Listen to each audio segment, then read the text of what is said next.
మా చిన్నప్పుడు ఐదో తరగతి నుంచినే ప్రోగ్రెస్ కార్డులు ఉండేవి. ఆ ప్రోగ్రెస్ కార్డులు తీసుకెళ్ళేటప్పుడే గుండెలు గోగోలాడుతూ ఉంటాయి అన్నమాట. ఎక్కువ మార్కులు వచ్చినప్పుడు ప్రాబ్లం ఉండేది కదా, తక్కువ మార్కులు వచ్చిన దాని గురించిన భయాలు ఉండేది, కొడతారనేది. అయితే ఇది 10th క్లోజ్ అయిపోయింది. ఇంటర్మీడియట్కి అది ఉండేది కాదు. కాకపోతే మాకేంటంటే స్లిప్ టెస్ట్ లాంటివి ఉండేది. ఆ టెస్టులు పేపర్ తీసుకుని ఇంటి దగ్గర సంతకాలు పెట్టించి రావాలనేవాళ్ళు, చేసుకొచ్చేవాళ్ళం మేము. ఇప్పుడు ఇంటర్మీడియట్ విద్యార్థులకి ఇప్పుడు ప్రోగ్రెస్ కార్డులు ఇవ్వాలన్నది బాబు ప్రభుత్వం నిర్ణయించింది. లోకేష్ ఇప్పుడు ప్రస్తుతం ఎడ్యుకేషన్ మినిస్టర్గా ఉన్నారు కదా. ఆంధ్రప్రదేశ్లో ఉన్నటువంటి ప్రభుత్వ ఎయిడెడ్ జూనియర్ కాలేజీలో చదువుతున్న విద్యార్థులకి ప్రైవేట్ పాఠశాలలు ఇచ్చినట్టు ప్రోగ్రెస్ కార్డులు ఇవ్వాలని ఇంటర్మీడియట్ విద్యాశాఖ ఆదేశాలు జారీ చేసింది.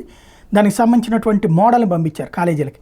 వృత్తి విద్యా కోర్సుల విద్యార్థులకి ఏమో తెల్ల రంగు ప్రోగ్రెస్ రిపోర్ట్లు, జనరల్లో ప్రథమ సంవత్సరం వాళ్ళకి లేత పసుపు రంగు, రెండో ఏడాది వాళ్ళకి లేత నీలం రంగు కార్డులు ముద్రించేవాళ్ళని ప్రభుత్వం ప్రకటించింది. తద్వారా ప్రోగ్రెస్ రిపోర్ట్లు అన్నటువంటిది ఇంటర్మీడియట్ విద్యార్థులకి ఇకపైన ఇవ్వబోతున్నారు.